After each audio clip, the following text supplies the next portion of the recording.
Well, greetings everybody, and welcome to yet another edition of the Inworld Review. For those of you who don't know, this is a show where we look at people, places, arts, and all sorts of things on the Hypergrid. And if you don't know what the Hypergrid is, well, it's a system that joins all virtual worlds together. At least I say all virtual worlds. They do have to be created in the open source software like OpenSim, basically. But grids can then switch. The world basically can then switch to Hypergrid on. It means people can jump over to them from other grids and share their assets and carry them around in a suitcase and stuff like that. Those of you who are vaguely familiar with the legendary program, of course, Second Life, we call it the other place, are probably very familiar with this. It's the same browser you use to navigate both, although Second Life isn't on the Hypergrid for reasons known only to Linden Labs, basically. But anyway, there is plenty out there on the wild frontier for us to actually look at and explore. And we do it often in season with the Hypergrid Safari, which is held on midweek. And be back in a few weeks, I think. And and of course, interviewing people and showcasing places on this show. So my name is Mal Burns, if you probably know that. To my right-hand side is my right-hand man, he of the knobs and the sitting positions. And these days, changing costumes. Oh, he's a good man of many talents, this, you know. You can actually get dressed these days. Unbelievable. Welcome, James Atlloud. Yeah, Mal, the trick is to change my clothes at the end of the previous show. Then I don't have to worry about it ahead of time. So it would be like putting on my clothes before I go to bed. Then I'm all ready. Exactly. Well, that just makes perfect sense, doesn't it? You know, Yeah, especially yeah. in winter, you know, you can put on all your layers and then get into bed and then get out of bed and the Off you cold won't go. be so bad. You can just hop out into the world and go skating and slipping and sliding and all the things you do in the winter Yes, when yes. snow is on the ground. Yes, okay, we won't go there now anyway. Right, and on my left-hand side, so to speak, my regular co-host these days is Tosha Tyran. Welcome, Tosha. Hi, Mel. Thank you. Glad to be here like always. It's fun. And Okay. I want to say decently dressed and decently seated. Yeah. Very good, very good. Mm. I'm not even Great sure whether outfit. you are your lips moving. Well, James will know if they're not. Okay, and we've also got a guest with us today. I'm going to be introducing him more fully in a few minutes' time. But on the guest side of the sofa, so to speak, Dings Digital. Welcome, Dings. Thank you, Mel. Hello, Mel and Tosha and James. Hello. Uh, yeah, hello back. Okay, well, I did mention at the start of the show something called Hypergrid Safari. There is a blog, just showing it on our other screen at the moment, called HG Safari. The address is hgsafari, one word, .blogspot.com. And this is authored by Thurza Ember, who you may know from the show in earlier times.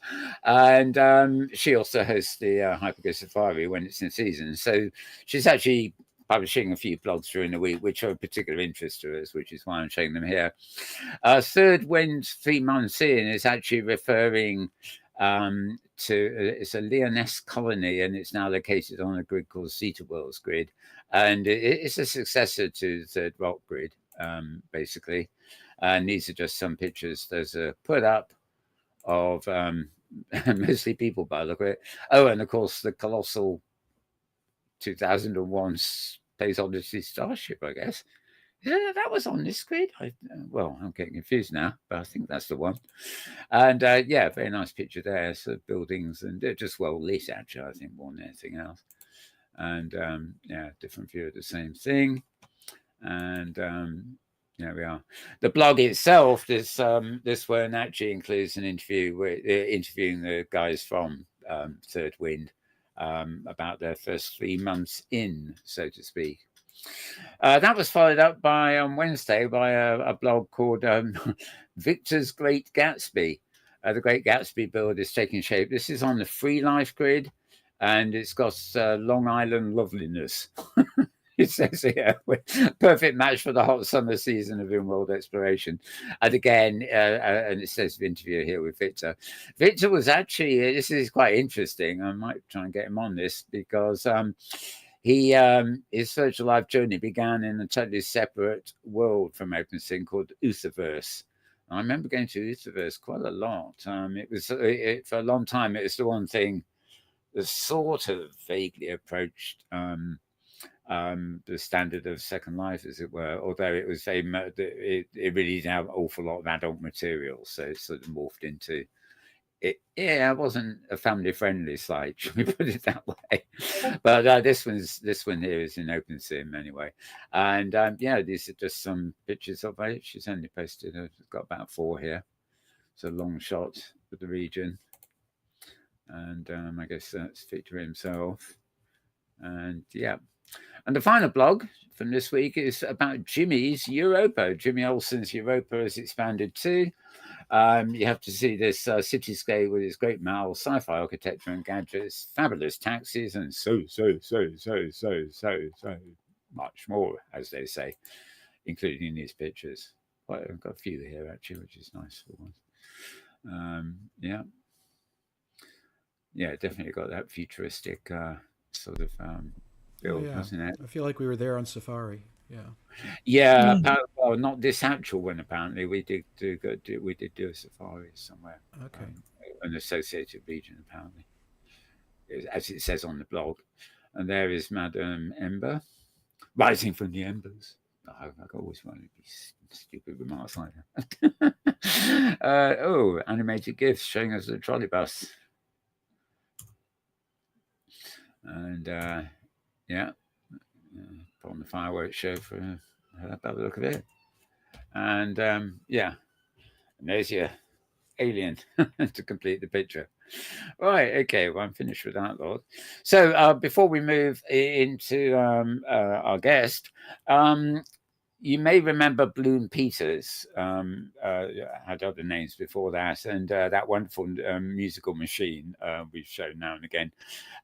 She actually publishes so many videos of her playing different well-known songs on the machine. And video-wise, there's, it gets a bit tiresome after a while. Audio, of course, it's always a little bit different because she's playing different songs, but the visual side of everything banging itself together.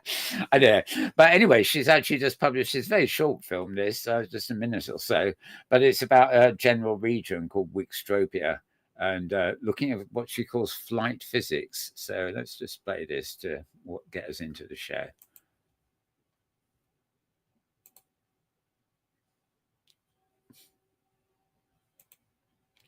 Oh, I thought there was sound on this, but maybe not. That is very weird. Oh, there is now. Oh dear, the interwebs failing. So Wixtropia is the name of the region, and her YouTube area is called Afro Sniper Girl. That text is what it says at the bottom of the screen, but it's actually very hard to read. She's used an outline font in a sort of color that just dissolves into the background at times. Very cartoony build. It sort of reminds me a bit of was it Mobius grid type things. Very pretty. And where will we be flying around without wings, eh? She definitely needs some food. Those skinny arms. Get some bulk on that body, my dear. one way of looking at it. Okay. Well, I thought we'd run with that for a minute. So let's move on to today's focus, which of course is our guest Dings Digital. So I welcome you again, Dings. Welcome to the show. Where to start here, actually?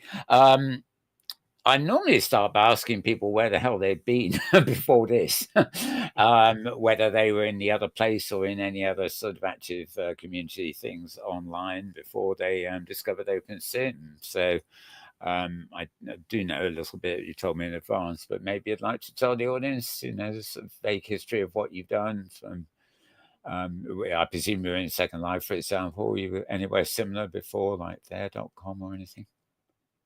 Yeah, it started with Second Life in 2006. That was my first real virtual world.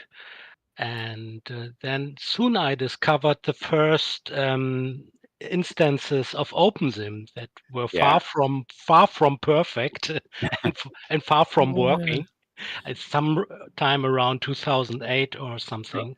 Yeah. And then I returned to OpenSim around 2011 or 12. I don't know exactly. I cannot remember exactly because some of the grids aren't there anymore. So I can't look at my avatar profile to find out how old I am. I've got it down as 2012, and you had avatars in OS Grid, Craft, Metropolis, and a few others. And a few others, yeah. You were a forerunner to Thursday. Yeah. The person of so many avatars you can't count. In the beginning, I found out that some people stick very much to one grid and they are fans of that grid. And there were sometimes something like wars between people that are in one grid and not in the other grid and so on. And that always was a bit too much for me. I always had this idea that the metaverse is open and for all of us, and so I sympathized with a lot of grids. I had no special attachment to only one grid at first. Then, of course, I chose my home in one grid and then in another. Now, for many years, I'm now in Craft Grid. Yeah.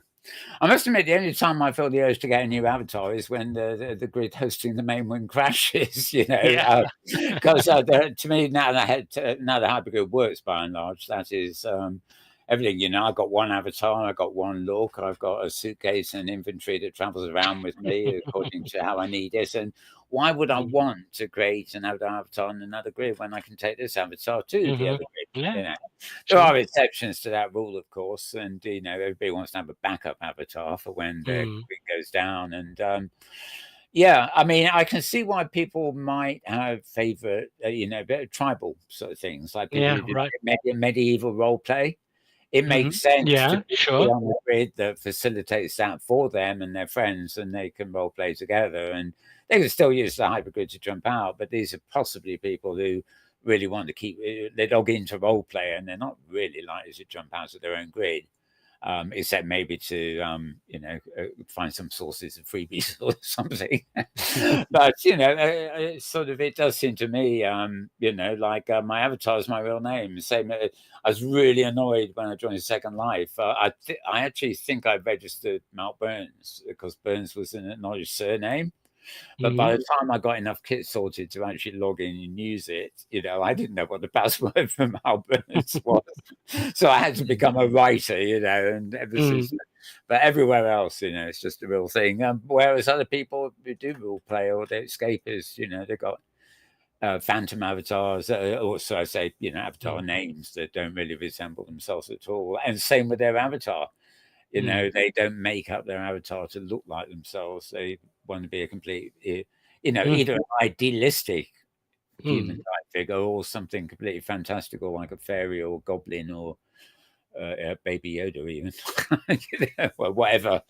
Yes, speaking of names, that's actually how I got my name from Second Life. Obviously, it was in the years when the last name. There was only a restricted number of names, and you had to choose one of them. So digital was the name, and Dings is a very special German word. I know it has a meaning in English as well. In German, it's a very special meaning, and people always laugh, and I like that when they read that name, because Dings in German means something like a stuff or whatever. I think whatever is the best translation for the German word. Whatever. So I think of dings, and I sort of think it's like ringing a doorbell, ding ding. Right. In English, it sounds like a bell, and in German, it's. But I I have the same problem, or did for many years. Mal Burns sounds like a motorcycle rider or something in French. Mal. Say Mal. Well, one possible translation for dings would be whatchamacallit. Oh, that's a good name. That make a good name. Whatchamacallit Digital. Yeah. But I really had to laugh too when I saw that name the first time. Dings Digital seems very, very funny to me. Yeah, it's a good way to make new friends. Yeah. It's like a digital ding-a-ling. Was it Rolf Harris who had an old hit in the 60s or something, where my ding-a-ling? Yeah. My ding dong and so on. Yeah, that's off topic already. Typical.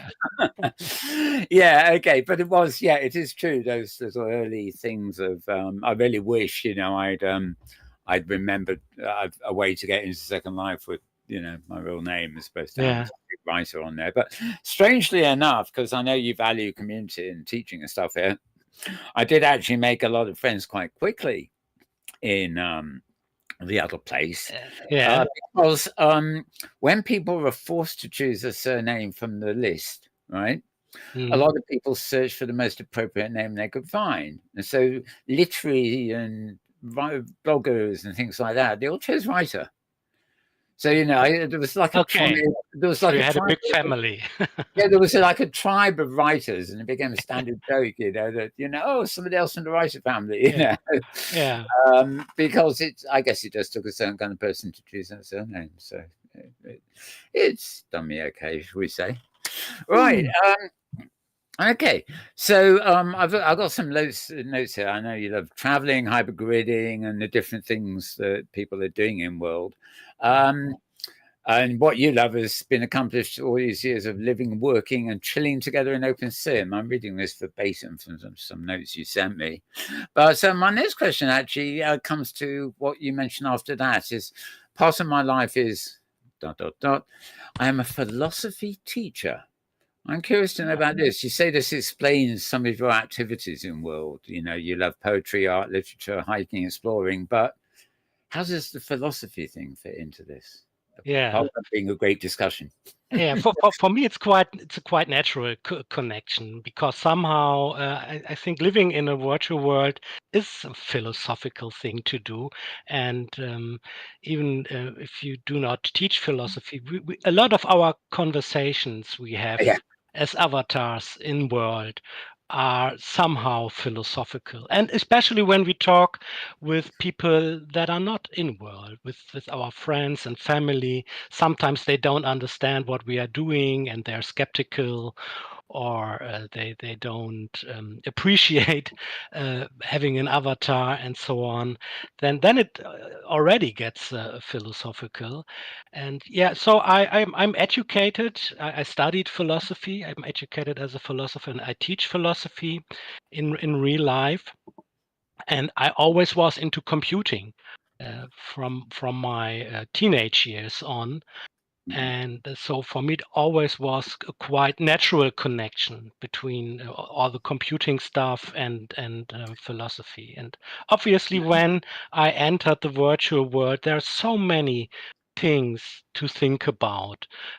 What are virtual objects, and can you have really friends? Can you have a meaningful life, meaningful activities in virtual worlds, and so on? And especially since some people, or a lot of people don't agree with that what we are doing here is meaningful. I think it swings and roundabouts. So, we've had so many we've had great sessions on this show, which I would call philosophy. Sure. A conversation with that way. I know some very well known people from Second Life and elsewhere who I would say I get into conversations, and I would say it is generally speaking, kind of philosophy kind of things, Sure.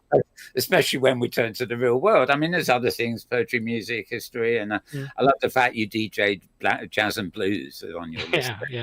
I like that very much. Yeah. My two favorite genres there, if you believe in genres. But yeah, I think it lends, in a way, I didn't do it with you guys this week, but often with people uncertain coming onto the show for the first time, before we go on air, I said, just imagine you're at a dinner table and we take over the rest, And dinner parties, they're not all about dancing. They're about talking about current affairs and usually philosophy too. These are natural things, and if you often find that the people you won't find anywhere else are at the other end of the planet in a different time zone and whatever. And, there may be only six people in the world that are actually in tune with your philosophy, if you see what I mean. So wonderful. You can have that meeting in a virtual world. You couldn't actually do that any other way other than a Zoom call or something. But on a Zoom call, you can't res something on the ground and make a cartoon on it or something to demonstrate something. The closest you get, none of the other virtual worlds allow you to actually cooperate together that way. You can meet for sure, but where you can't actually put something down and then hand the permissions to somebody next to you. So I can make a shape and then I can hand the permissions to texture it to you. And then you can hand the permissions to, I don't know, scale it or do something else to it to somebody else and then bring it back to, you can collaborate in that way. There's not a single virtual world where you can do that except OpenSea and, of course, the other place. And it can be a cooperation in a longer duration over time. Yeah. You grow that building that you're working on and you grow that relationship. And so it's very similar to the real world. Yeah. And I'm convinced that, actually it is meaningful to have a life and to have friends and to have activities in a virtual world. Certainly, and for some of us, getting on a bit, and as you mentioned, other people who are disabled, things like that, it's even more important, because it's an avenue. It may be virtual, but it's an avenue into the outside world. Because everybody in there, those avatars are real. Unless they're bots, but that's another story. I mean, I visited some old friends a couple of weeks ago, and he, I don't think they had their consoles and things, but they had a TV screen, and he had you watching something on YouTube, and I said, just type in search and Malbones, and they saw, this show. Basically, I don't know how philosophic it was, but they didn't stay watching it. But I remember the remarks sort of, it's like my costume in the avatar, and they recognized my voice. And then they actually heard Tosha. Is it? There's a real people. Yes, they're real people. That wasn't my voice you heard there, And that's a particularly meaningful side of it. And I have had other people I know in real life that have come in and they've looked at it and thought, oh, wonderful cartoon, and they've realized that they're standing in another room with all these other cartoon characters around them, and all those other cartoon characters. She suddenly clicked, the one I think of, that they were real people, and I've never seen anybody switch off the bloody computer so fast. They panicked, completely panicked. So there is the other extreme, unfortunately. Yeah. But, sorry, Tosha, you were about to. Yeah, well, I think virtual worlds are a wonderful place to make contacts to people all over the world. And I just, that's one of the things I really very much love. I can talk to people in the United States or in England or in Spain or in Germany or wherever. And it's just like they're next to me. And it is better than having, I don't know, telephone conversations, for example, because having the avatar, you have an image, you have somebody that you can interact with, and that I think is really very cool also. And some of those and people, I don't have to get dressed. yeah, great. Yeah, sometimes even stick an avatar onto our Zoom calls, so it can still pretend to be. By the way, I've just started running some film in the background. I was a bit late on the startup of this, but we got about half an hour's worth of film to run while we're talking. These are actually your regions. Right. They're all in Craft Grid. I love what you've done with the rocks, different rocks and things. And actually, the one region. Well, no, we'll be coming. I'll talk about it when the film gets to the point. There's actually 3 regions. There's again, and then again and again, and then writing. I think it is, isn't it? Yeah. So the camera will pan out at some point, so you Yeah. get to see all 3 next to each other. Right. So sorry, I forgot to get that running. How long have you been? Have you had these regions in Craft Grid? How long I do have them?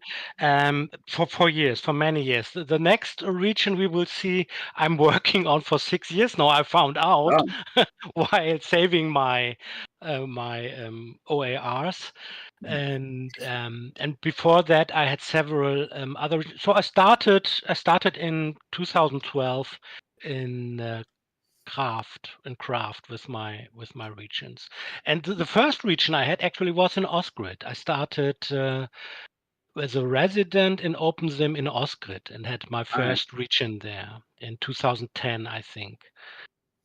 I think I was actually the same. Although of course I'm on Osgrid now. The studio is.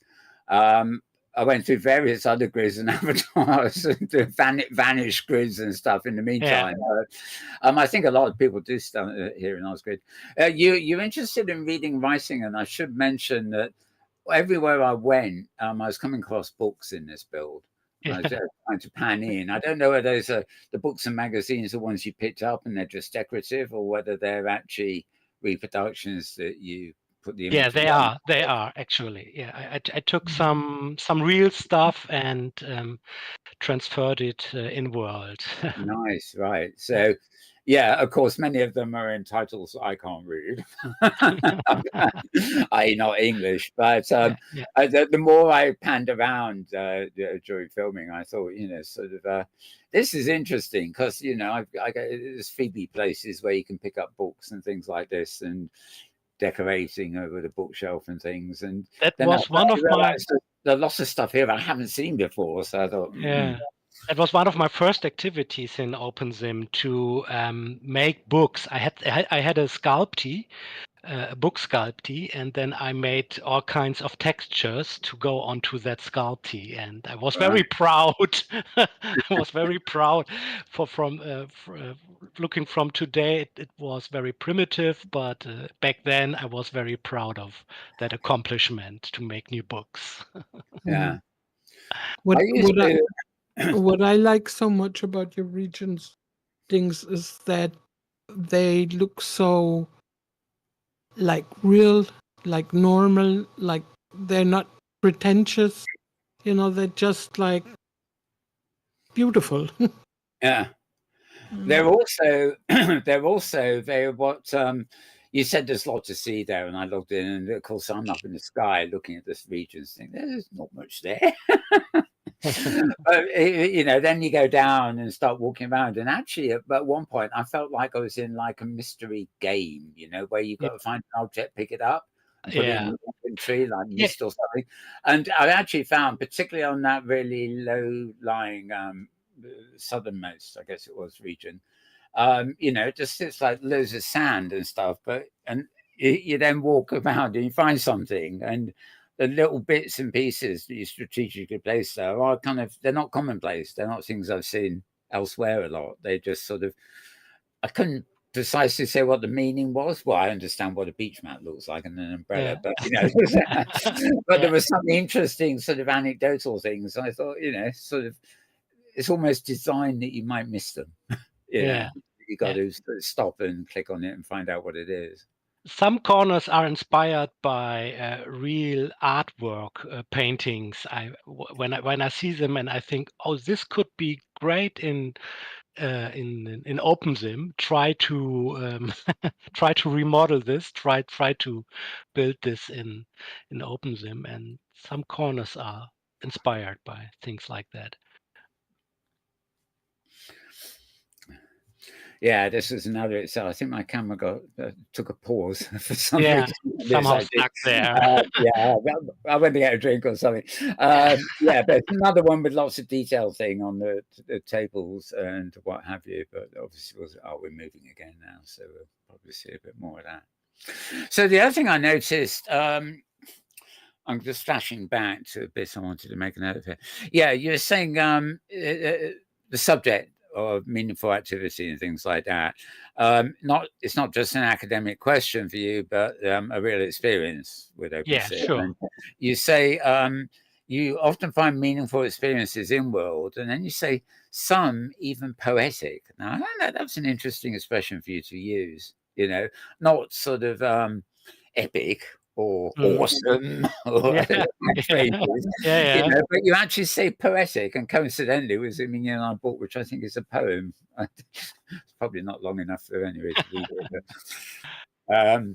it. So I was quite intrigued about that. So obviously you got an interest in poetry because these are sort of poetry kind of pieces. But I'm curious as to you using the word poetic to describe the Inworld experience. For me, poetry is very important. It's a part of life and a part of it gives a special quality to life. I understand that not everyone is into poetry, and it's perfectly fine. I do not say that this is the most important or necessary thing to do, but I think it is a special quality. If you can enjoy poetry, it gives you so much feeling and a new dimension to experience what your life is and what you're seeing. And so sometimes we walk around, be it in real world or in virtual world, and we do not really recognize what we are seeing. But sometimes you have this, I think so, poetic, this poetic experience like this. I like this very much. What we are seeing here. This is a part that comes from a painting, from an art painting, and I have this feeling in for example when I'm in the mountains. Or in some other kind of landscape. And I think this is very, very much possible in OpenSim too. Yeah, one of the things I love about over and beyond the communication tools and everything else that the virtual worlds represent is the idea, and then it is back in the other place, I could get a horse and I could go and find unlike where everybody follows the green dots, I would actually try and find an interesting looking thing on the map with no green dots. And then I would go and rest my horse there and trot around up in the valleys and on the hills and stuff like that, just as I would in real life. And at one point I almost started getting one of those exercise bikes that had a built-in screen that you rode on. Didn't, but that's I love the extra decor on this bridge, the little wing. So these things. Interesting. So sorry, when I came across those pictures on that bridge, I wondered what they were. They look like safety nets, maybe. Yeah, but they're not all the way over there. I wondered if they had another function or. Yeah, like for fishermen or something. I don't know. It's just the thing I got, and they took me off my train of thought there. That's the trick. They protect you that you don't fall into the water, and when you get to trust it, then it stops and you fall into the water. Yeah, very, very true. Plenty of water to fall into. And the other thing, of course, I mean, I think poetry, There's a kind of poetry, I guess, is unspoken. It's in your mind. It's a feeling you get when you're in a certain time and place, and you're mentally capturing it. And then, if you can put that into words, then I suppose that's the more we think of as the more traditional kind of poetry. Yeah, But I yeah. think poetry works with most people. They don't know they're into poetry until they hear one and they like it. Yeah. You know what I mean? We have a comment So from YouTube. Chris, who's watching, says he likes how there are many imperfections built into the nature builds, not overdone in beauty or degradation, but more accurate portrayal of nature, yeah, not real life, of natural Yeah. real life. Yep. yeah. Yeah. Thank you. Yeah. And Yeah. not at all overcrowded either. I mean, Yeah. lots of Yeah. trees and stuff in this middle section, but there's that wide open space, and it's not empty, but it can feel it's got a sort of emptiness to it until you get right down into it. And the other thing, of course, you said too is, I mean, as well as poetry, the other thing you particularly like is the art side of it. And these often actually, you get poetry and things move together. I've got a couple of clips here which won't be shown today, but Karima Hoisan, and she does these wonderful voiceovers and very arty videos, but they're all based on regions in OpenSim, and her voice and the poetry and the pictures just blend together so well. That's video. But you, one thing I noticed you mentioned, I forget, I don't know, is it in Craft Grid where the Museum of the Metaverse too? Yeah. It's in craft. Yeah. It is, and Summer of Arts and the craft contest, of course. So you say you had your own gallery and exhibition. This isn't something I got to for the film here. So Yeah. I don't have it Inworld anymore. It was one of the projects I started with. no. I had the ambition to make a gallery. I'm not very good in making art. I think in conventional art. My art is more in word, in So landscaping. these ones like this are sort of nice, and that's not yours. It's just a. That's not that's yeah. right. That's just photograph. Yeah. And I participated in some art events. Summer of Arts was an annual event in Metropolis Grid. Oh yeah. And the first art competition I participated in was in Craft Grid, and I even won. Got the third place. I still have that camera today. The prize. Oh yeah, the camera I made. You made it. I Yeah. see. Yeah, great. I still have it. But the art thing is, you showed the videos at the beginning. So many people are inspired and inspired to make art, to contribute anything what they think is their thing to do. And this is a wonderful dimension of OpenSim and the virtual world, that that we can try to do it, that we can participate, that we can cooperate, and that we can grow with this. This is the region I was mentioning. It was like flat and sandy, and Oh, from above yeah. you looked empty. But when I pan into these, you mentioned earlier that some bits you've created are actually inspired by paintings or photographs for real. And I keep wondering if there's an actual hidden meaning, to, because it's like a single set piece. You go to an exhibition of objects. Yeah. There's something like Tracy Emin's Unmade Bed, which made her name. I keep wondering, is this, is there a meaning to this, or is it just decor because it's a beach? Yeah. By the way, this is not my Sim. This is my neighbor. We just happen to be close, but we inspire each other very much. So she always criticizes my buildings and helps me to get better. And this is okay. There's something about the feel of this that I so much like the other regions. We are working together for 15 years somehow, and so we are very close and cooperate very often in buildings. Sounds like she has some beat performances here too. By the look of it. That is Uta Warbaum, right? Yeah, right. Mm. And her specialty is to make things of the coast of the northern, Yeah. excuse me, of northern Germany. Ah. And I think she really does a fantastic job. Absolutely. I guess she will not like it, but here we are. Well, she's getting a bit of publicity out of this too. Yeah. So what's her name again? Oh, yes, It's Uta Warbaum. Oh dear, right. Yeah. And this region, by the way, I got the impression it was called Again and Again, but it's not. Oh, this is Déjà Vu. Oh, okay, right. It's I actually went from one to the other, having landed in in Again. Yeah. I popped Okay. my avatar Yeah. there and did everything in camera. Yeah, so, sure. yeah. Sure, they're close to each other. More books, but they're not your books either. Right. Okay, well, we can enjoy this while we're watching. We can enjoy this. Yeah. And this and it's the point we're talking about. You have friends and you cooperate and things go together, grow together. Everyone makes his own thing, and sometimes you cooperate to make a cooperative thing.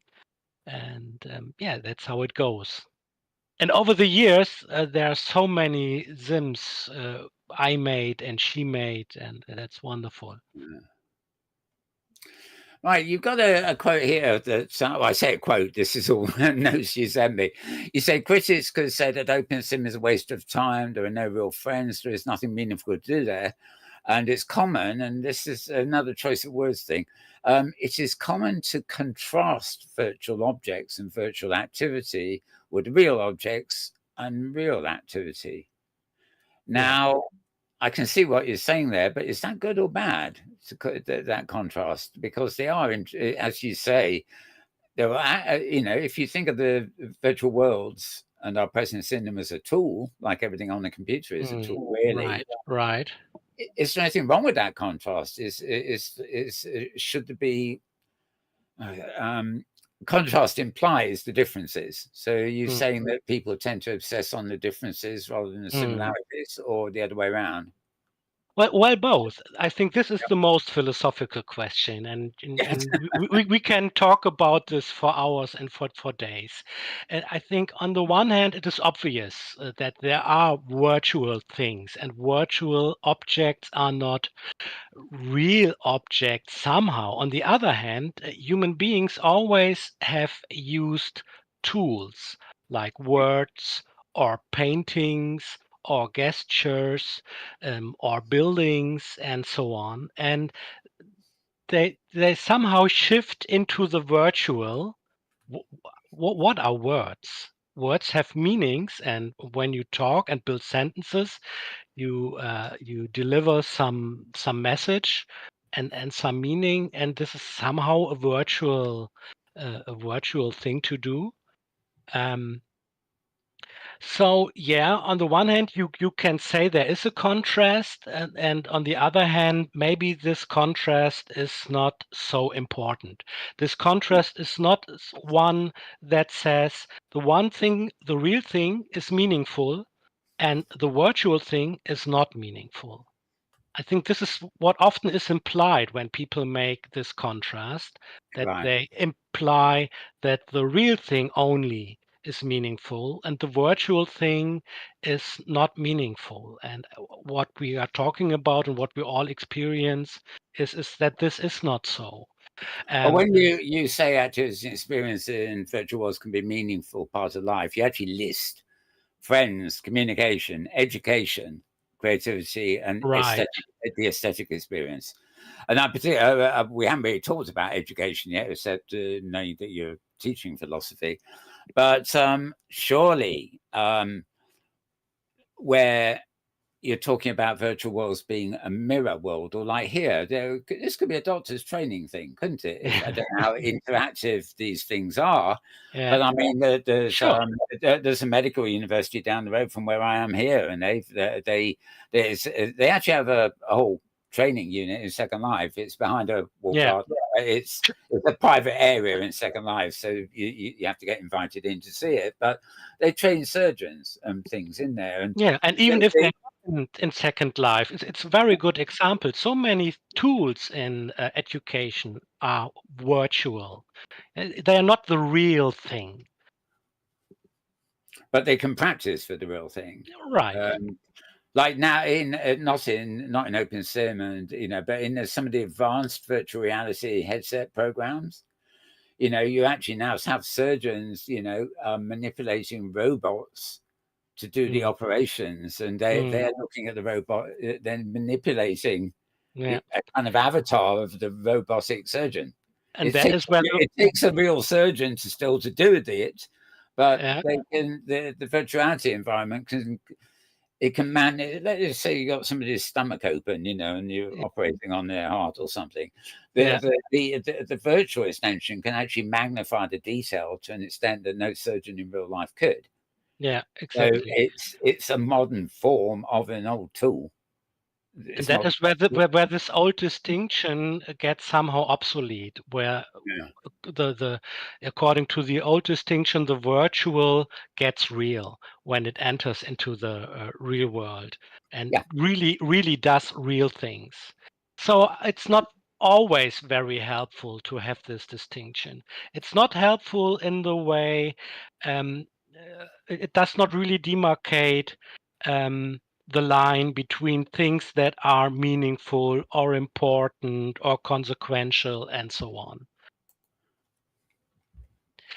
And things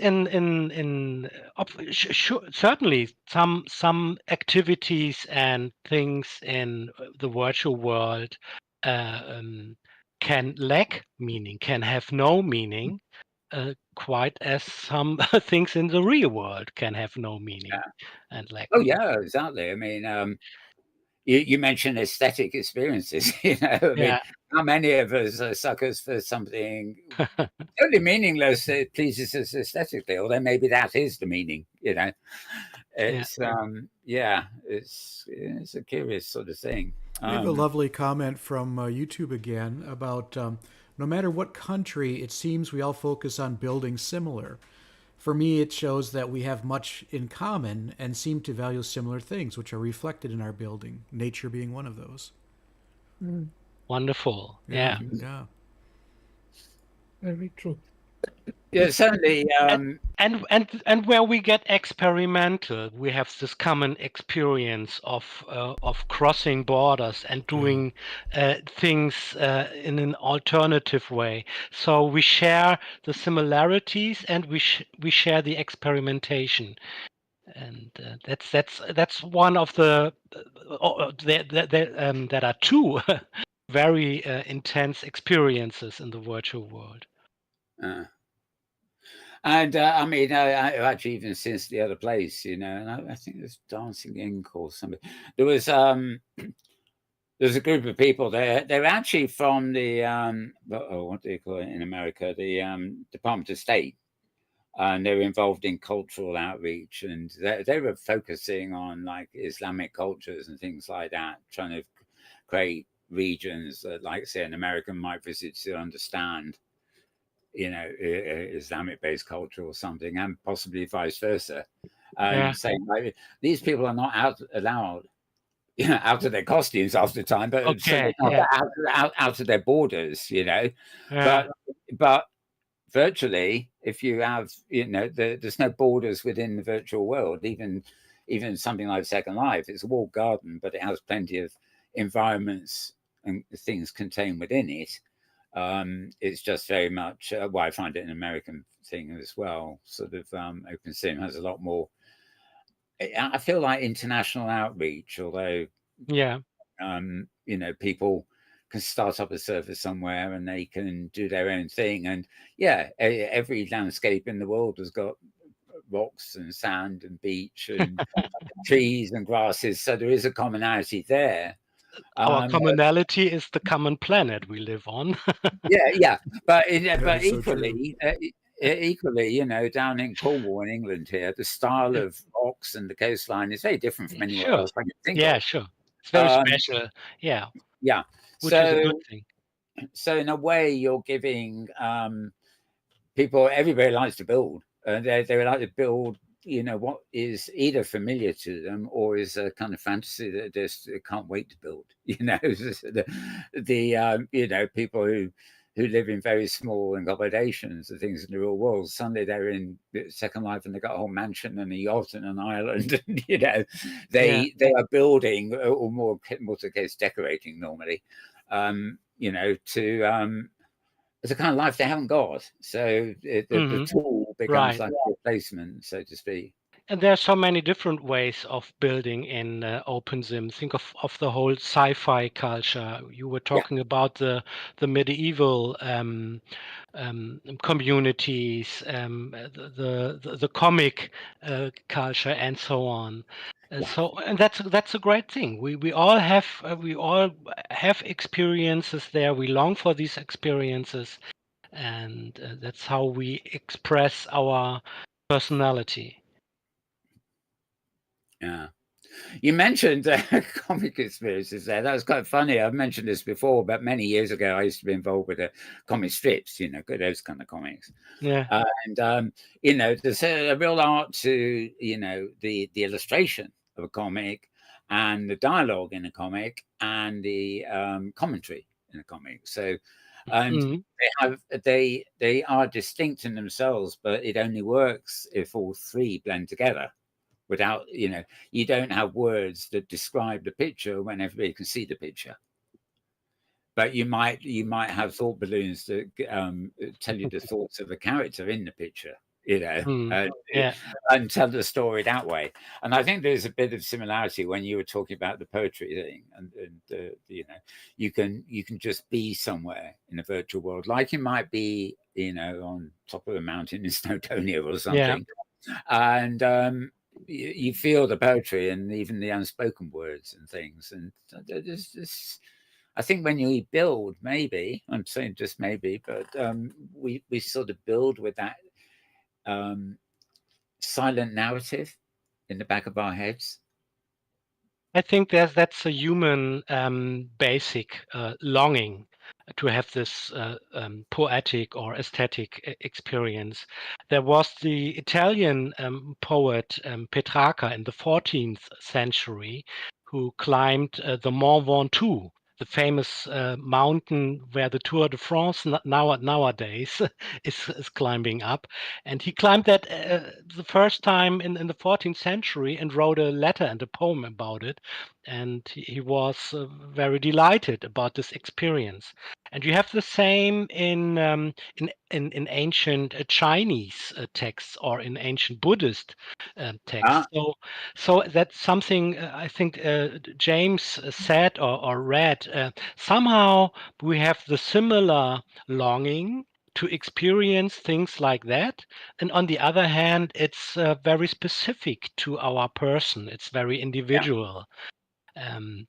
So we are united by enjoying these kinds of experiences, and we add to the richness of the world by having our personal experiences. Very true. It's funny they mentioned Buddhism there. My late partner is lent towards that a little bit, and there's always this sort of thing of permanence versus impermanence. I never really quite fully understood it, but to a Buddhist way of thinking, I think and I'm talking blind here. Let's say we can help me out. But the idea that a sim goes away or something, it doesn't last. That's in fact it's essential. Like in life, nothing is meant to last. On the other hand, my instinct is I want to archive things. I want to create massive tools exactly. that'll be around forever. So I don't think I make a very good Buddhist on that level. But that's philosophy in itself, isn't it, really? Think about our inventories and about our OARs and IARs and so on. Somehow they are just piles of stuff, and we are even we even hate this huge amount of stuff we carry around with us. But there are some things that you have a very special attachment to, like that T-shirt you got from the cool guys at the beginning, or that building you tried to perfect and never managed to finish, and so on. So on the one hand, it's just meaningless virtual stuff, a lot of meaningless virtual stuff, and on the other hand, there can be things that are very meaningful to you. And what you mentioned with the Buddhist contrast of permanence and impermanence, this is very close to the question of virtuality and reality. And it's the same thing, having a contrast where we think there is a very definite line there between the one side and the other side. But when we think about it, when we make our experiences with it, we find out some things don't fit exactly on one side or the other side. They change between the borderlines. Forever shades of grey, so to speak. Yeah. Right. Now the film I was running there, believe it or not, it's run out already. I was going to pause it, but I think that what we'll do now is you brought along some slides, and we put them in a slideshow for you, and we've shown you how to operate it. So we'll break the discussion for a minute, although we may interrupt. We always do. But I'll let you. You just point at the slideshow where yours are. And every time you click on the screen, it will move you forward one. So if you just like to switch yourself into presentation mode, as it were, and just talk us through the pictures. Okay. So well, I tried to bring with me some presentations of the things I do. I have to say at the start, I do not think that I'm very special. These are things we all do somehow in our individual ways. And this is the first slide is about communicating, about meeting people, about exchanging and cooperating. These are the people. Some people I've worked with over the years, building together Sims or reading poetry. And as Tosha pointed out, those are people from all over the world. I could never had these experiences in real life like I had in OpenSim. It's a wonderful, fantastic experience to meet all these people, and some of these people are so present in my life, in my daily thinking, because we are working on the next project and so on, like we did here for this show. We had to have some communication before, when will we meet and what do we need and so on. So this happens in real life, and a thing I enjoy very much. So here are some people I was cooperating with over the years in my artistic projects. This is my favorite nice shot picture. It somehow is representative of what I want to say, of my experience in OpenSim. This is an OpenSim picture made in OpenSim on one of my Sims. Judging from the clothing, it's 6, 7, 8 years old or something like that. And flying, diving, immersing Well, yeah. Did you take that in a camera mode while you were flying, or did you literally position your other? Actually, it's a static pose. Yeah, I It's wondered about it. it's But it's a pose. you even got you picked up the shadow and the water textures all around it. Yeah, played with It's the really graphics. good. It's a really good image. Yeah. Yeah, played with the graphic settings there. The pose I got from Plastichansa Bade, who was at that time in the Metropolis region and now is in Osgrid. All right. And he has some wonderful poses. I always try to make some art with them, and I did, but I think I never showed it to the public. But this picture is somehow representative of what my philosophical idea of living in OpenSim is. Right. Yeah. Ooh. Yeah, these are some flyers from some of the activities I did over the years, like readings. And there's on the bottom right, welcome to the machine. That's one of my first art exhibitions in OpenSim. It's about very recent topic about robots and computers and artificial intelligence. It was back in 2013 Are these already. like I'm looking at the one that says Christmas reading, for example? Yeah, Emil Jennings we know of, but right. when you what is it you're reading here? For example, Welcome to the Machine sounds like it's philosophy and academic content you're reading, whereas the Christmas reading sounds, I wouldn't know whether that's a reading of a novel or a short story or Yeah. something academic. I mean, I'm sure that's the way it's meant to be, but what do you find when you're doing readings? What is the genre, the subject matter mostly? Yeah. I did readings in different genres. Actually, with Emil Jannings, I cooperated very often, and we will again do so very soon. We're already planning an international reading, Yeah, and with Emil, we are reading poetry. right. And there the challenge was to read poetry in German and English, which is which is a special experience again.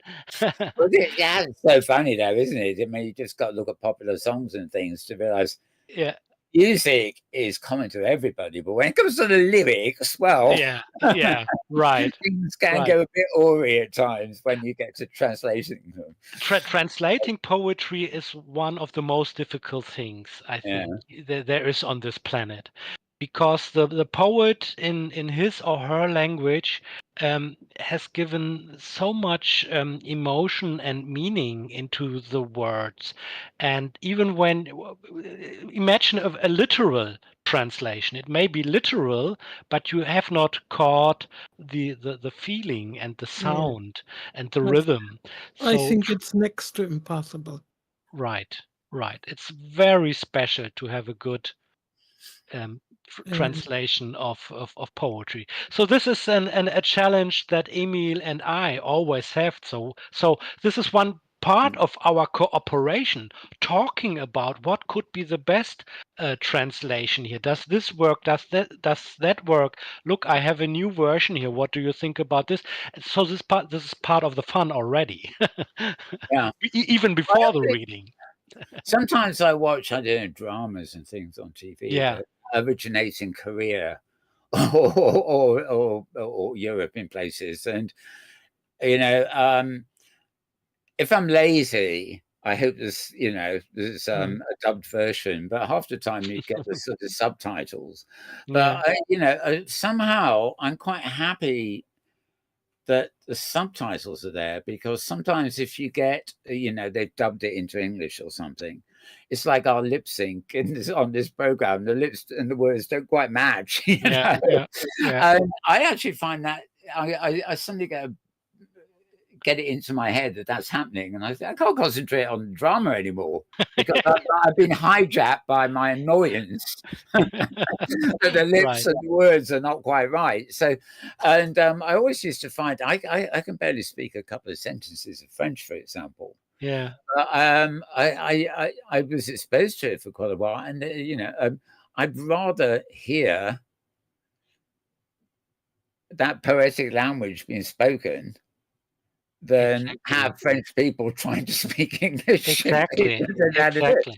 It has a poetry. That language itself is a Right. currency. It's a Right. currency, you know. And yeah. the translation I need, but not necessarily dubbed to the point where it actually destroys the beauty of the language. And I'm sure that's the case with other languages too. So we have another this is one comment of from YouTube just along this lines about people often overlook that you get the same creative satisfaction of creating something as seemingly simple as a texture flyer or signage and bringing that into the virtual world. Yes. yeah. The same Yes. same feeling, yeah. And you know, scan it. Well, Dings knows about this with the book covers, nothing else. But you know, back in the other place, you know, I had a gallery full of. Basically, I just took a whole lot of paintings by a friend of mine and scanned them in, very low res, nothing that would affect print sales or anything. But in the gallery, we put them on the wall, and people were able to buy a poster to put on their home wall in World, if you see what I mean. And it's all micro payments, you know, 100 linden for that work of art in a frame, you know. But it's not. It looked perfectly good in the virtual world because everything's at you know, matching resolutions and what have you. But you know, in the real world, it wouldn't be. You couldn't even have printed a postcard from the scan. You know, it wasn't. You know, it wasn't taking, the microtransactions weren't taking away from real world sales or anything like that, if you see what I mean. So you know, this particular woman, I was talking about her actually with somebody else not recently, and the last time, well, she had an exhibition in Liverpool, and somebody had actually gone all the way to Liverpool to see this exhibition, not realizing that she exhibits in London too. Which I thought was rather amusing. But, you know, not the most well-known, you know, of artists. Very few artists are actually that well-known. So having a gallery in a virtual world that sells your paintings for people to put in their houses and things, you know, sort of virtual visitors to your house will look at the wall and say, "Oh, I like that picture." And then you say, "Well, you can buy a virtual print of it, you know, and if you want, I can give you the website where you can buy a real print of it, you know." But that an artist with a gallery in a virtual world somewhere, anybody can log in and, like we've been talking about here, can go and see it. And those may be people from all over the world, or people who come across the gallery and they never even heard of that artist, but they like the look of it, and you know, opportunities they would never have in real life. They would not have come across that artist unless the exhibition had been put in a virtual environment. Sorry, you better get on with your pictures. Prone to distraction here. Sorry. Yeah, and according to how things evolve technically, this experience will get more and more common. Now it's a bit more complicated for people to get into OpenSim or into the other world. But I think in some years, they just, all they need is their Facebook or Instagram account and and their smartphone, and they're in some virtual world already. And I'll just interrupt our conversation. I didn't include this in the news, but I think I might. During the week, our friend Adam Frisby, who was one of the co-founders of OpenSim, he now runs a platform called SciSpace and Breakthrough. If you've ever heard of those. But anyway, he was interviewed by Hamlet Orr in the New World Notes blog, which is always it covers OpenSim and things a little bit, but mostly Second Life. And you may have heard about Linden Labs with their mobile version of Second Life that they're working on. And Adam revealed that it ended up such a disaster that it was actually completely scrapped. And actually, it's been made now by SciSpace. And it means that they are, I got to talk to Adam about this and probably get him on the show, but it seems that basically you have a viewer that replaces the Second Life viewer on mobile. and it interprets everything. It loads everything and interprets it on the fly into Unity assets. And I can't even imagine the processing that it required on that, but it's like trade-off of, saying that the latest iPhones and iPads and things actually do have the power and sometimes even have enough RAM to actually start doing this stuff for real. But it's not a simple matter of having a version of Firestorm on mobile. But what you're saying here about give it a few years, and if we've got a virtual world viewer, maybe designed for Second Life, but presumably it would work on OpenSim too, if we can get that on our iPads or even on mobile phones, that would change a lot, because as you say, everybody's got those phones, and most people know how to actually send their phone picture to a big screen like their TV. Yeah. They don't need a computer; they just want their mobile phone and a big TV. So, yeah, I think there's possibilities of more people, discovering. All I can see and I can say is that developers are very determined to make this reality. They are determined for years, and they have not been very successful, depending on how you define success. But I think they will not stop developing things like this, and sometime maybe they will succeed on a more broader level for everyone. I think it's little steps. I mean, we have the OpenSim Community Conference, of course, and there's a lot of dev stuff kind of there, the panels and stuff at the beginning. And some years it's exciting because things seem to have happened. Other years there's not much seem to have progressed, and you get that sort of on a yearly basis, there's good years and bad years, But there are the slow changes now. I mean, I look back. You mentioned that you first came to OpenSim back at the same time I did, really. In what was it, 2008? You got the name. Yeah. Adam was certainly around then, and to shoot how one of the early Sims. But in Second Life, there were Lindens in Second Life, and we had a group called Bridge Choppers. Right. We jumped from a special Second Life region into an independent IBM server.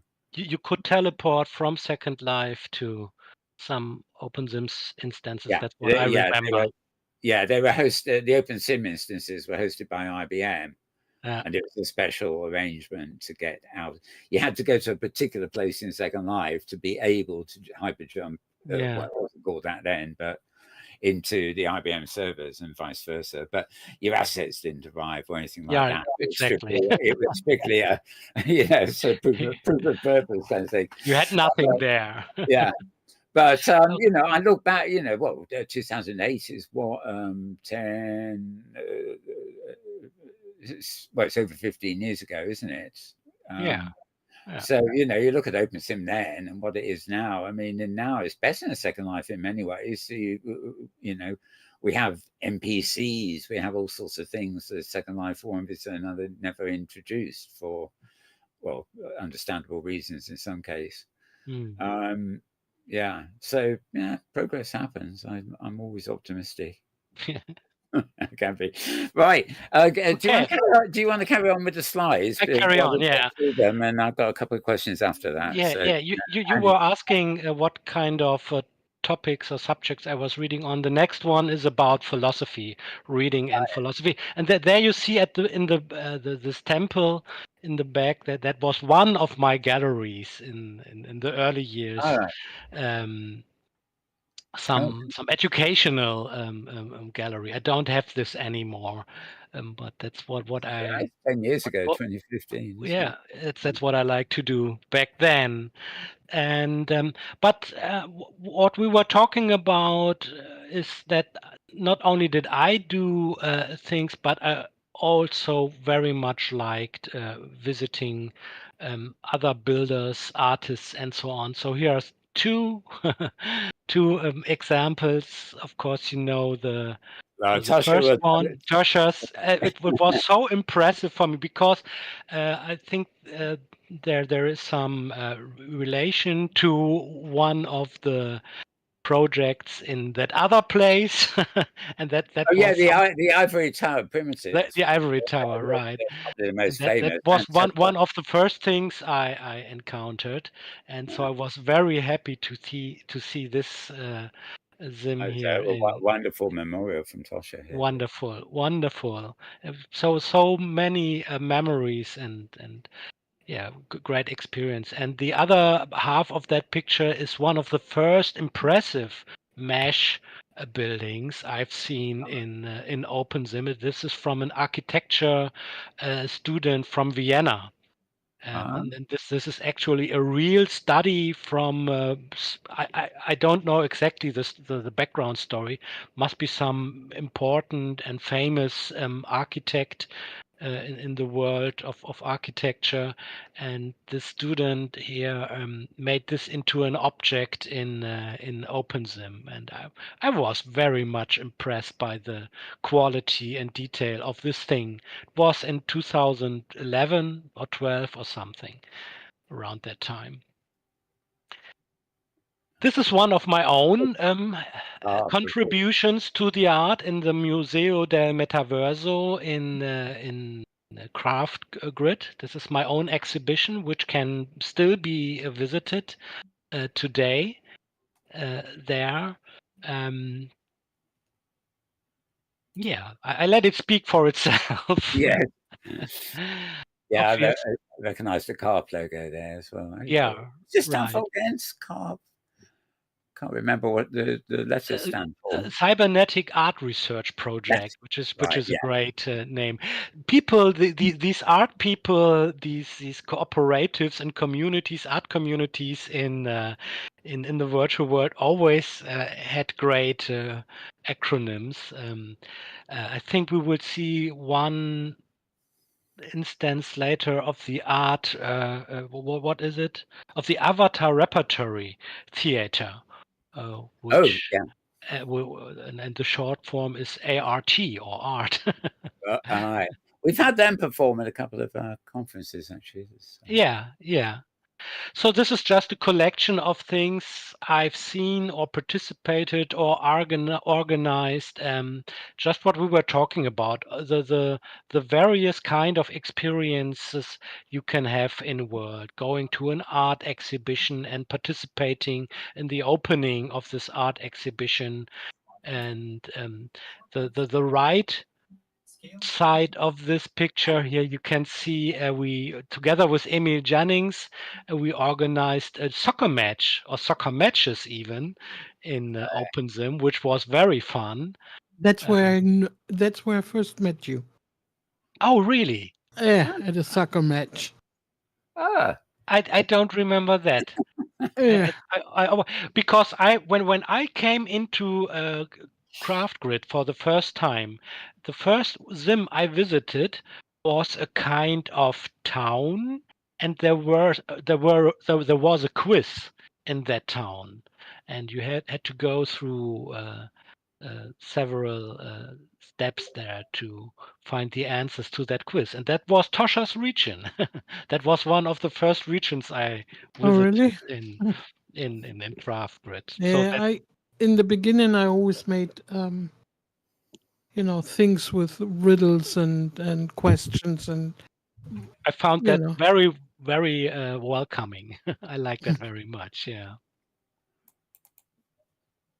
Yeah. This one, I think you all will remember. That is Terry Manga's art Oh gosh, yes, contribution. there I am. Modern. There you are, Mel. There you are. Quite recent. That's actually Quite recent. Last year at the Hypergrid International Expo. Oh yeah, that was HIE. great. That was great. Yeah. So it's an important part of what I was talking about, making things myself or going to experience things. And there are so many wonderful things. And obviously, this is the visual impression you get here, that this is very virtual, so to speak, very artificial, but the experience is very real, at least. Yeah. Well, and what I really like a lot also is I used to do a lot of traveling, Yeah. anywhere with cars and with friends, but also a lot with bicycle, really far, And I cannot do that for health problems anymore. Hmm. And so now I can go in virtual worlds. I can go any place in the world, and some of them are abstract and strange, but some are so realistic that they make my heart beat faster. That's I think is really fantastic. Yeah. And I don't need to have a Yeah. separation there between the real Right. and Exactly. the virtual world. For example, I remember one of the most gratifying experiences that I did every year with Lumiere Hmm. Noir. We would go to celebrate what's it called? Um, New Year's Eve. Oh, We would celebrate New Year's Eve from one sim to the other, Hmm. depending on the nationality. There Ah, was nice. always a different time, and we could Great. celebrate, like the whole night long, and it was always new, and it was always different, and yet it was always the same thing, and it was really fun. So that was real and virtual at the same time, also. that's quite an experience because you get you've more than 24 hours, isn't it? Because you start. Is it New Zealand or somewhere you start? And then I think Yeah. America is one of the last places to have it. So Yeah. It's around the world. Yeah. yeah, they do that on TV. They have the thing at midnight or whatever, but maybe an hour before. But the news programs do their summary of all the other ones that have gone before.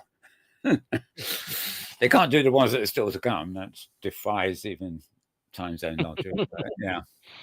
Okay, let's move on with the slides. Yeah. Let's move on.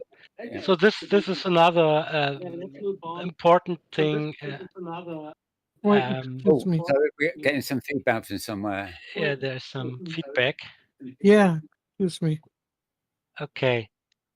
Yeah, go on. Yeah, I did some DJing, and maybe you recognize the picture at the bottom right. Not exactly the picture, but the artist. This is Torben Asp. Oh, Yeah, yes, we had a tribute to. obviously our beloved Torben, who passed away, and he was such an inspiration and such a joy to experience and to listen to his music. Always great. And at the top there is Doro Lundquist, who had the Close Encounter party sim. I think Teresa wrote an article about her a few weeks ago about Close Encounter. Oh, yes, Um, yes, indeed, we went there. Yeah. yeah, and that was this places like this, like Event Plaza today on Ostgrid and other places, are places where people know they can go there and meet people and have some fun. That they can meet people that are different from them. Usually, one part of the people are on the medieval sim and the others are on the sci-fi sim, but there they meet at the music event, and everything is wonderful. So this is one part of the another aspect of the wonderful experiences you can have to have a meaningful life in the virtual world. Theater, Shakespeare's. yeah, Yes.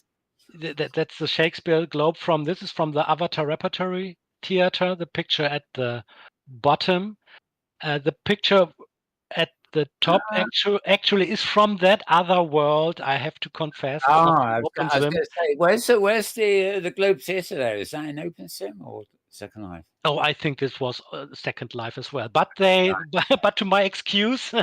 They were in open sim several times. Oh, yeah, yeah. They have been. They travel around where they can. Yeah, Yeah, that's for yeah. sure. Yeah. So theater, opera, and things like that in virtual world, OpenSim or someplace else is. This is such a wonderful experience because the people presenting this have put so much work into this, and then have um, this intense moment when they have to be on stage and present us their play, which is a great experience. And they say stage fright is a symptom, but when you've got to navigate an avatar at the same time, I would definitely be a bit afraid. Yeah, right. But we're Somehow, very forgiving here, aren't we? yeah, right, right. So to hurry a bit, Yes. another part of the experiences we were talking about. That's one of my winter sims, which I like very much. It's a very I upload it every year in December, January, and love it very much. Yeah, it's always Pretty nice. beautiful. Yeah. The snow falls and it feels crisp, and it doesn't feel cold. It just feels pretty. And even when it is cold, it's great. Yeah. Talking about the theater bit, I've mentioned that before, but I think it's still very interesting.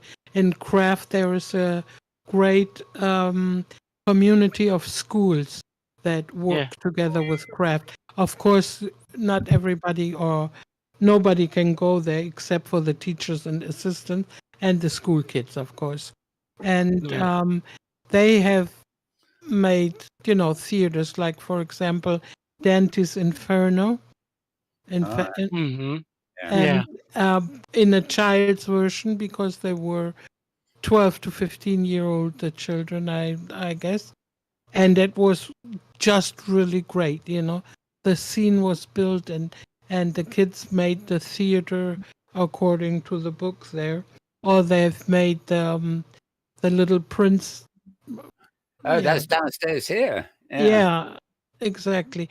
They have done that too, and other theater things too, and things that they have thought about themselves too. And then I really thought it was just quite interesting what they're doing there, theater wise.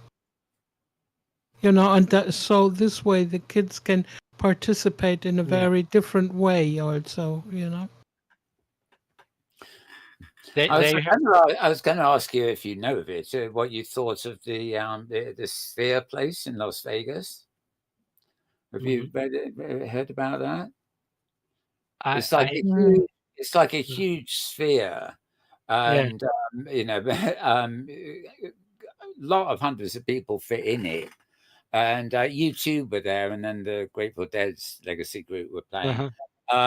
Basically, there's the whole wall, or the whole inside of the dome is screens, and the stage that where the acting or performance takes place is tiny. If you saw photographs, you know what I mean. But it made me think back of what you were saying earlier: is that little things are slowly contributing to anybody's. You can get, I don't know, 1,000, 2,000 people into each performance. People who go to that and they're coming away so mind boggled. They've seen something in real life that replicates a virtual world in the sense that they're totally immersed above them and at all sides by the projections on the inside of the dome. And I think if more and more people go to real life events like this, the more familiar they're going to be with the idea of immersing themselves in something different, not just a visual light show, but a total immersion. But if you haven't heard of it, it's just it reminded me of that. It's something that could have people so, how can I get this experience at home? And say, whoa, it's called logging in to open a sim. Yeah. I think immersion is a thing that is quite natural. You do not need to think about it or to learn some special skill. It just comes to you.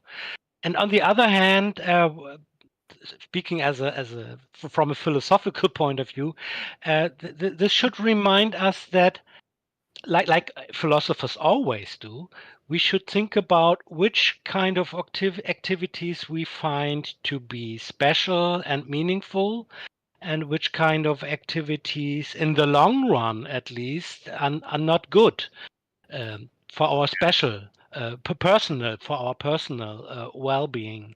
And yeah, maybe that's what. It sure Yeah. it sure beats yapping away on Twitter and Facebook, doesn't it? Yeah, right, right. We all have this problem with wasting our online time Oh, speak for to yourself. to useless, yeah, to useless things, and Yeah, that's a skill to learn, yeah. to not be passive, to not be This is we yeah, hear so much at the moment, like the British government has gone to war with Elon Musk because he won't do yeah, what they want for Twitter. But that's a problem. It's the same with Facebook too. But these are yeah, all logarithms, and things that all the bad stuff gets amplified because the yeah, bad stuff shouts louder. But you get the old griefer, but in OpenSim, you never get anything like that. It's not, it can't yeah, be used as a platform exactly. for individuals to, nobody would pay any attention. It's not like a feed. I have to make Right. the effort to go Yeah. to your sim, and Yeah. Right. if your sim is Because we preaching, don't count likes here. yeah, exactly. So it's a different experience, and Yeah. fortunately, for the moment at least, we are protected by the nature of the immersion. We're protected from that. I say I do kind of culture that is on the web now. Yeah. Anyway, sorry, on another tangent, philosophy rules. Okay, a couple more pictures there, I think, and then I actually just have to Yeah, interrupt. we have to close. So just to finish off, this is one of my favorite views. Very special to me. Obviously, taste differs between individuals. Some people may like it, some do not find very much joy in watching this kind of imagery. So, but the thing is, everyone has his or her own uh, um, aesthetics here, um, that is to love and to like. Yeah. And yeah, so here's a final picture without words. Yeah. So That's a constable. yeah, this looks to me like Toscana somewhere, Yeah, it's sometime. And yeah, you can have impressions like this. You can have similar expressions when driving around in a space rocket in some sci-fi environment, or fighting in a medieval dungeon or something. Everyone has his or her own kind of special experiences, and that's what's so great in OpenSim. Yeah. I remember spending ages trying to perfect a huge area of grass like that. Grass is difficult, yeah. It is, yeah, because it's, yeah. I mean, And say we have not enough grass plants in OpenSim. yeah, it's sort of duplicating things and twisting them, and well, Yeah, and then hiding things underneath them, which is another yeah, thing entirely. The yeah. caves. Right. Okay. Now that's the last picture, is it? There, That yeah. was the last Um, picture, yeah. Right, and of course we finished the film anyway. I'm just going to, before we close this show and everything like that, I'm just going to get quickly back to Thursday's blog. While we were talking, she's published another one. So I thought, well, it needs to be loaded anyway. There we are. This is I've been following this. She's had it on Facebook and all sorts of things, but Star Ravenhurst, who we've had on. the show quite often. She's got a new grid called 10th Dimension. She's putting her La Beau Retrouve, if that's how you pronounce it. We actually featured that gallery on the show quite a few weeks ago. But she's got exhibits from Tina Bay, Zenandaro, Remy Ravenhurst, Savannah Joy, Forest Azure, Arc Fury, I don't know who that is, Cherry Manga, and Nico Calini. So, and she's open for contributions too.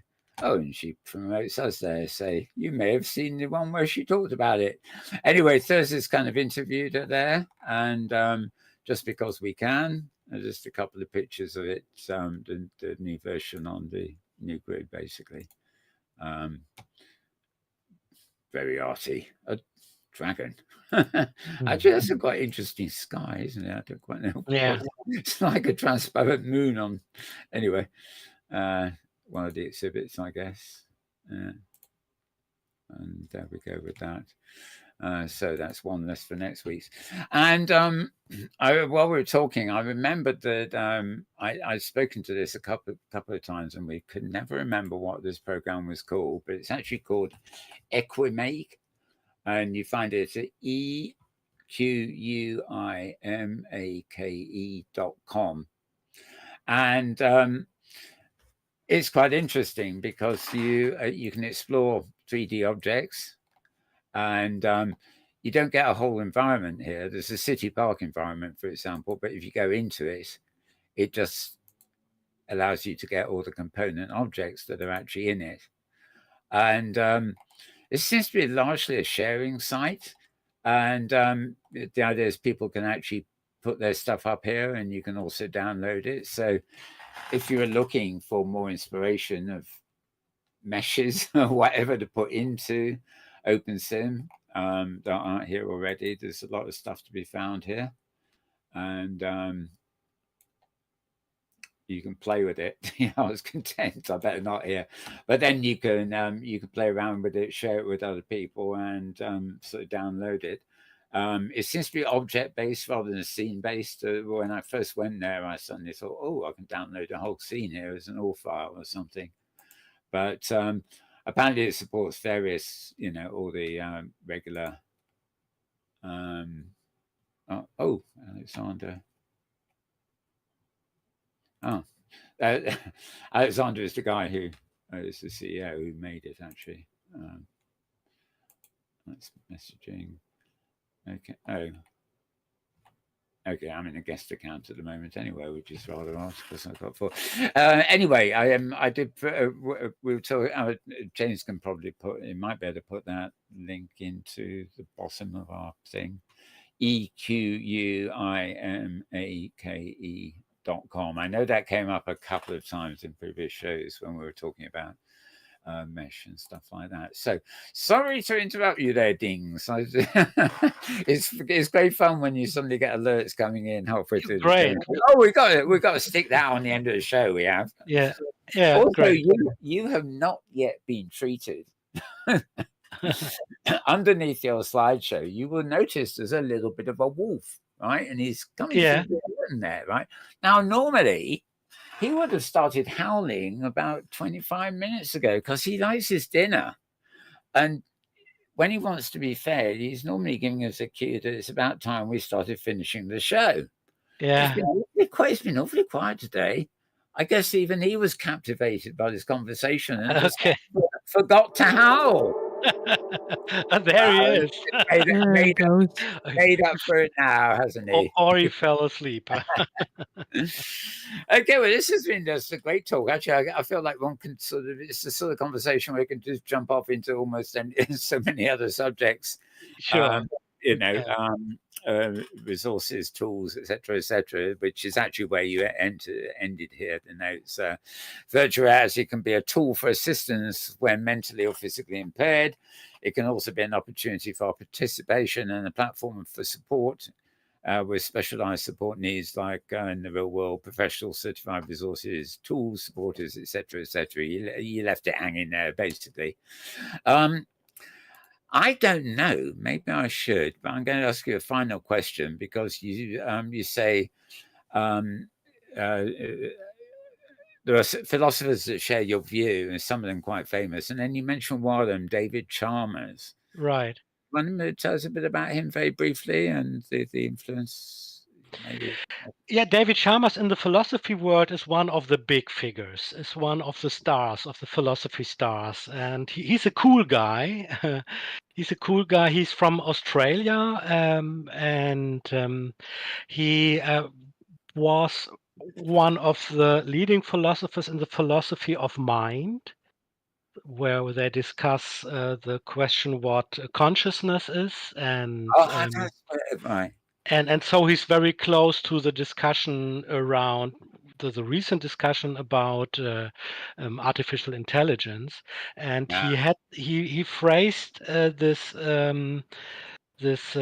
famous sentence that there is the hard a problem of philosophy, and that's the problem of consciousness. What is consciousness, and how can we explain this coming from the physical world? But here it gets interesting for us. Over the years, in several times he has written about virtual worlds, and he often mentioned Second Life and other virtual worlds. And he has a recent book. I forgot the exact name. I think the name is either Reality Plus or Virtuality Plus. I think it's Reality Plus. Just look for the name David Chalmers and you find it. And there he discusses the problems we were dealing with.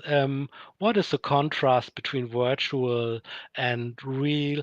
And he is someone who is who's an advocate for integrating the virtual into our everyday reality. Oh, interesting. I'll have to look him up. I was reading fairly recently, and not so much with science, rather philosophy, but they are beginning to suspect that consciousness, as we know it, is actually something to do with is outside of us, and it actually it depends on quantum entanglement, which we all know about these days.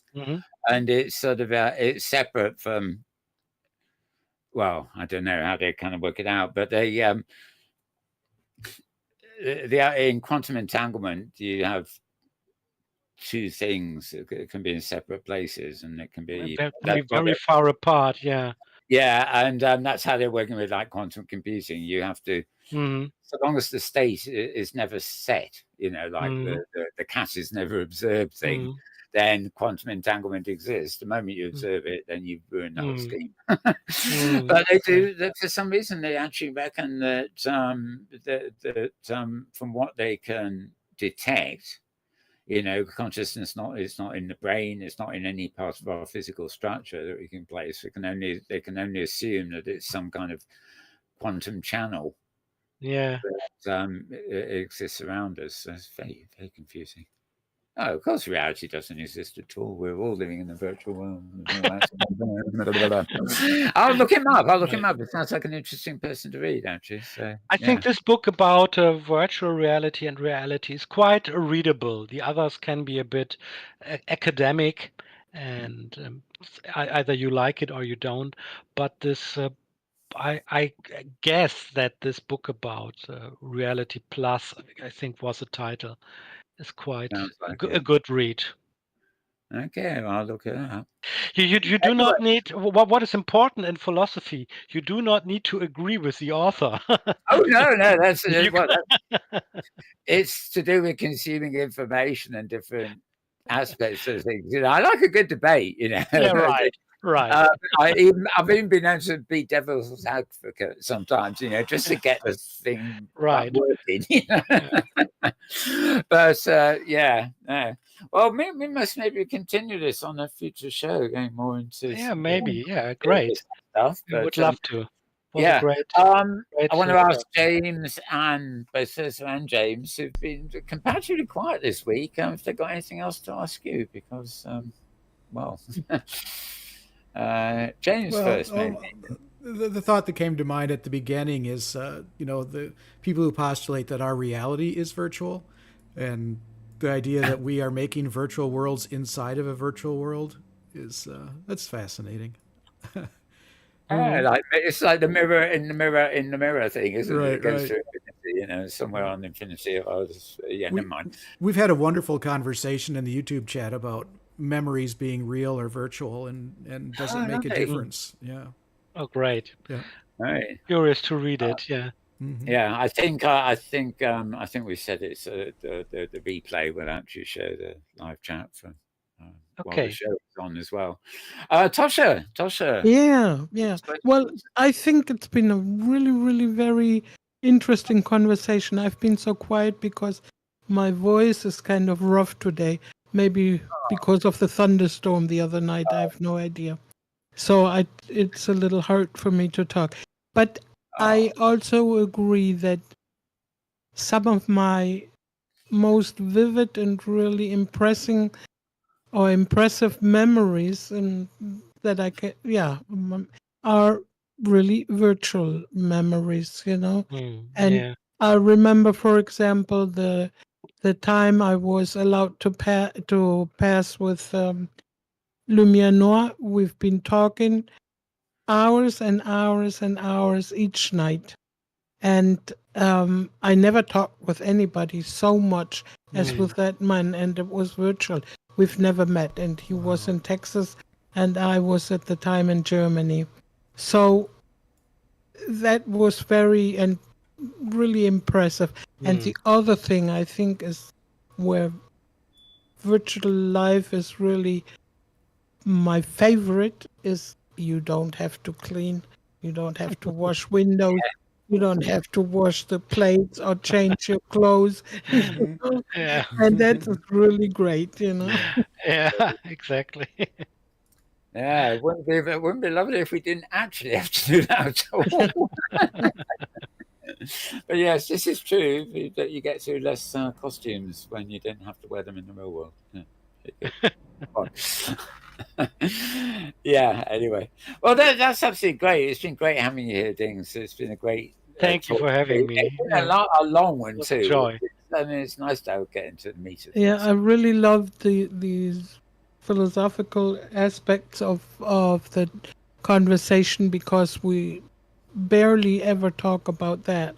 We Yeah. not mostly talk about the places to see and the techniques to use to build and that kind of stuff. But you bring a whole new point of view into the conversation, and thank you a lot for that. Yeah. Things. Thank you for having me. Absolutely. It was a pleasure. Okay, well, second that. Thank you to Dings Digital, our guest today. Thanks also to the right hand man with the buttons, the knobs, the things. Yeah. Sure Things thing, out man. loud. Yep. And thanks to my wonderful co-host Tosha. Tosha, uh, I've got a tongue twisted on your second name, Tosha Iran. Yeah. Tyran. Yeah. Why Yes. did I? Yes. I don't know. Tyrannosaurus. I'm getting old. Yeah, exactly. From that is what it's from. Tyrannosaurus. Yeah, I get it Exactly. right. I get it right normally. I don't know. My mind was blank there. It's Well, a that. Yeah. like always, it's been a pleasure, and today it was a special pleasure, really, for Yeah. me. Yeah. Absolutely good. Great to hear it. Okay, well, I'm going to wish everybody a very good morning, or a very good afternoon, or a very good evening, and indeed maybe even a good tomorrow, depending on wherever and whenever you are. And for this week at least, it's a wrap.